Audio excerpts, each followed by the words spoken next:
Rhapsody.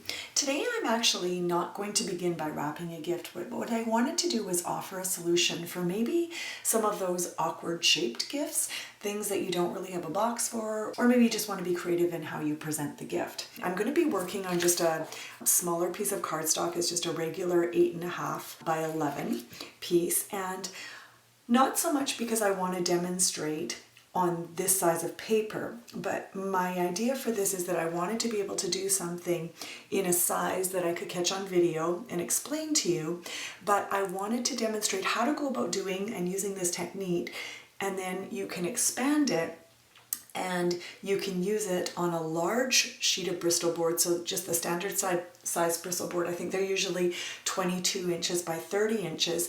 And so how you can create a solution for some of, like I say, some of those awkward gifts. Like I always think of when my kids were small, and sometimes when you'd buy toys and they would come with, you know, a flat back and then that plastic bubble stuff on the front, like maybe a Barbie doll or cars or those kinds of things, and they were often difficult to wrap. So I'm going to demonstrate on this size, but I will explain after how you can easily convert this to a larger size. So what we're going to be doing is creating something called a pillow box. And you actually, for this size, you could get a template online, but the difficulty is there's no template for using a large Bristol board, so I'm just going to show you how I went about doing that to create my own template. So all you're going to do is you're going to start by folding over. Now, if you're using Bristol board, it's up to you. I prefer the matte look as opposed to the shiny side. So when I'm doing mine on a large Bristol board, I want to actually do my lines and my drawing on the shiny side, because that is then going to become the inside. This obviously is the same on both sides, so it doesn't matter, but that's something you'd want to consider if you were using a Bristol board that had one flat side and one shiny side. So all you're going to do is line it up and fold it in half.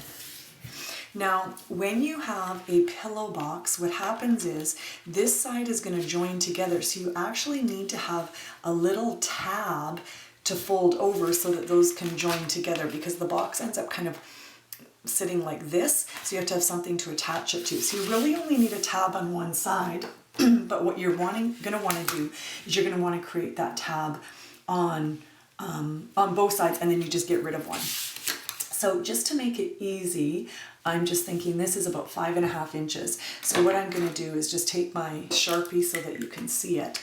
So I'm just measuring 5 inches just for the sake of making an easy measurement, and I'm just going to mark it here and here at 5 inches.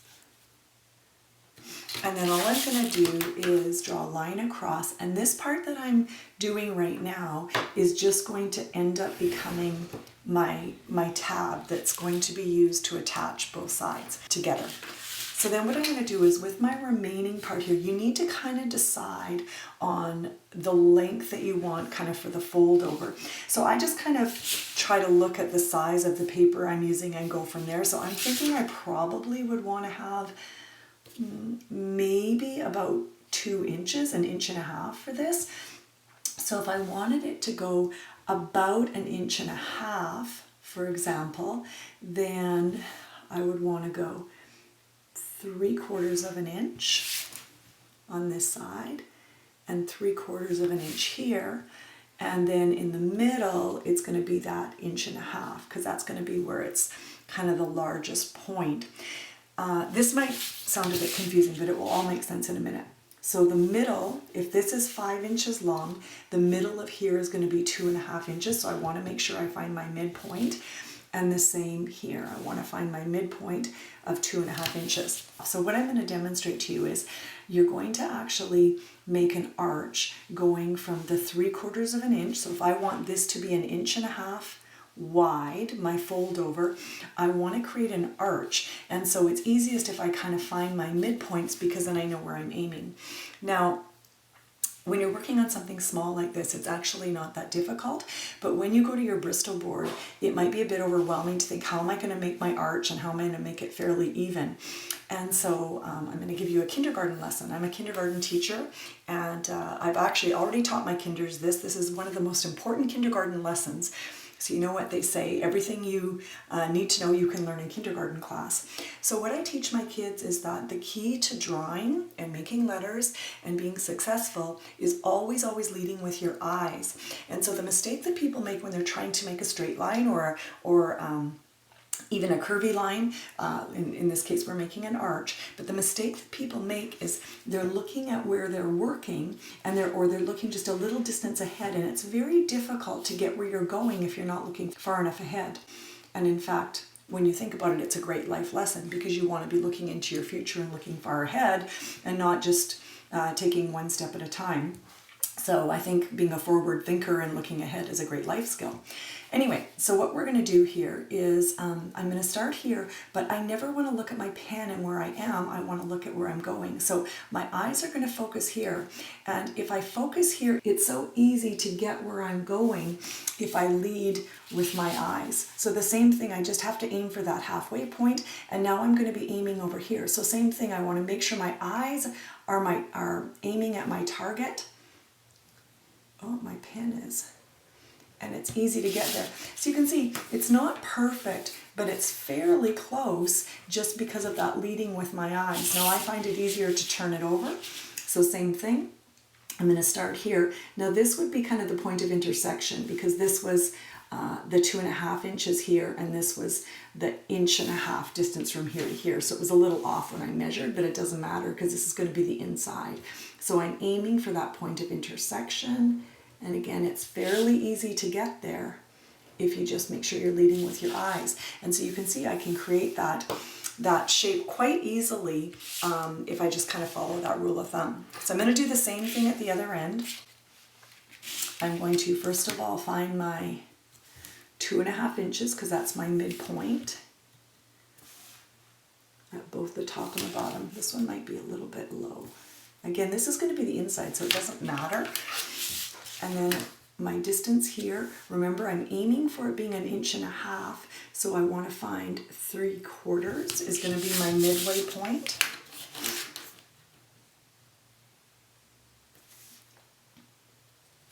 And that just gives me a spot to aim. Now here, oops, I need to do my 1.5 inches here so I know where my ending point. Oh, I guess my first one was okay. So what I'm going to do, I'm going to start here and I'm aiming for here, just creating that arch again. From here, I'm aiming for there, create that nice arch, flip it over, I'm aiming for here. That one I didn't need, I thought maybe it wasn't far enough, but it was. And again, aiming for there. Lead with your eyes, lead with your eyes. So you can see, for really just doing it by hand and eyeballing it, I actually did a pretty good job of those arches. Now what I would do from here is this outside arch, I would just take this and extend it to the end like this. And this here is actually going to become my tab. Of course, you wouldn't need to label that.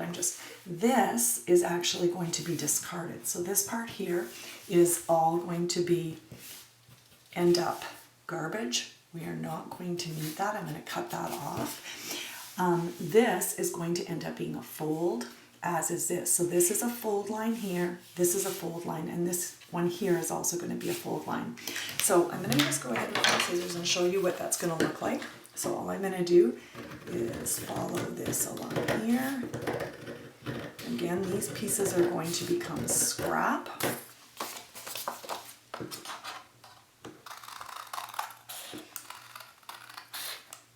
You can tell I was kind of off kilter here a little bit with that, so I just compensated, but like I say, it's going to be hidden. Now you will remember that I said you actually only need one of these tabs. You don't need to have two of them. So what I'm going to do is I'm going to go ahead and show you the next step, and then we're going to get rid of the other tab. So I have this little tool, and it's actually an embossing tool. So it's actually just rounded at the end. If you don't have something like this, sometimes I've used a very dull pencil, can do the same thing. Otherwise, maybe, for example, this is a mechanical pencil. You could probably just use the end of the mechanical pencil without the pencil sticking out. So you might not have this tool, but I'm sure you can find something that would work just as well. So what I'm going to do is I'm just going to use my ruler just for the sake of it's faster. And all I'm going to do is score this. So I'm just kind of running along here to score it. And then I'm going to do the same thing, just this is going to be a fold as well. So I'm just scoring along here. It's just really going to help me to be able to fold that after. If I don't score it, having the line there is really not going to make it any easier to fold. So now what we're going to do is we're going to kind of flip it over and do the same thing. So just kind of keeping in mind those measurements. If you remember, this right here was actually 1/2 inch from there to there, and this was the 1.5 inches. And so I have to draw it on the other side as well because I need to score it. So I'm going to flip this over.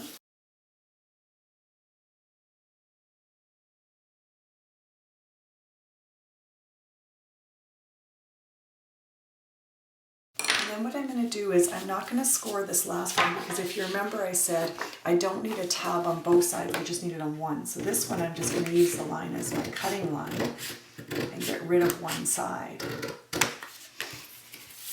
And then I'm going to go ahead and I'm going to begin to fold. So you can see just because I've scored, it's really quite easy to get those folds. You can always go back and do more scoring if you feel like you didn't quite get it deep enough. But if you get that score deep enough, it'll fold really nicely for you. So just get a little bit of a fold going. This is going to fold in as well. And so then the way we're going to proceed from here is I'm going to put just some double-sided tape along that tab. I'm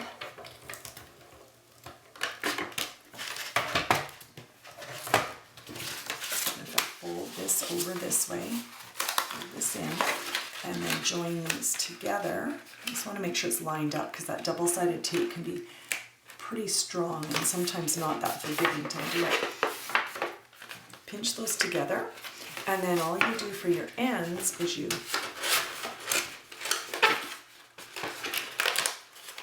fold them in.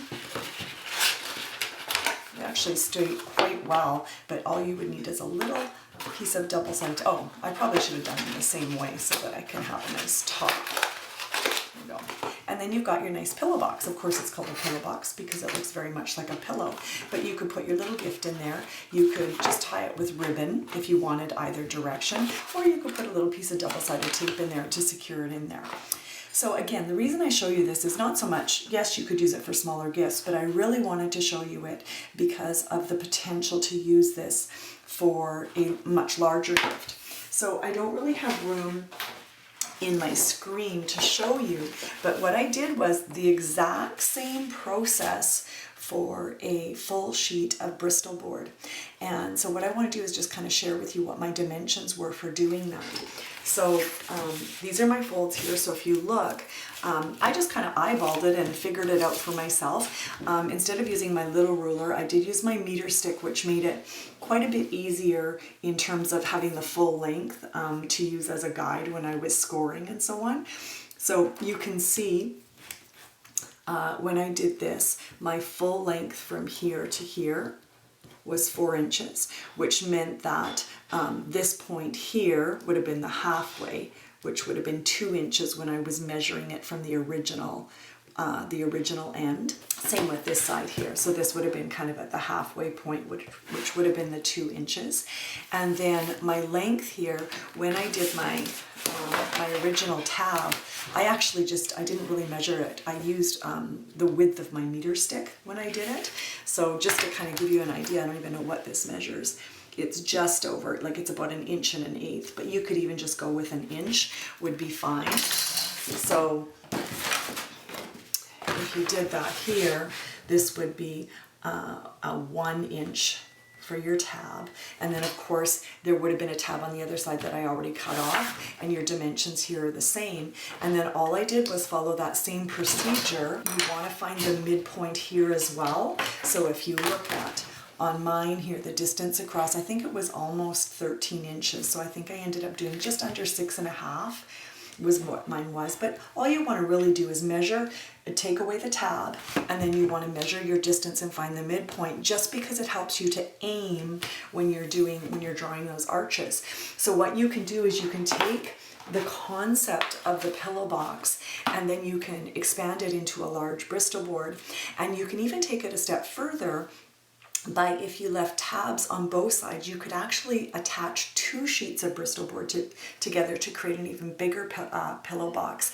And so it could help you accommodate some of those, either those awkward gifts, or maybe you just want a different look.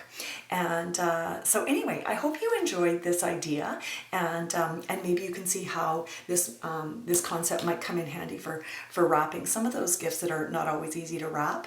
And I was actually even thinking you could probably do a very narrow one, and it might be a nice alternative, you know, if you're ever giving a bottle of wine, or maybe a bottle of, I don't know, bubble bath or something like that, again, that's awkward, a pillow box might be a great solution. So you can just adjust it.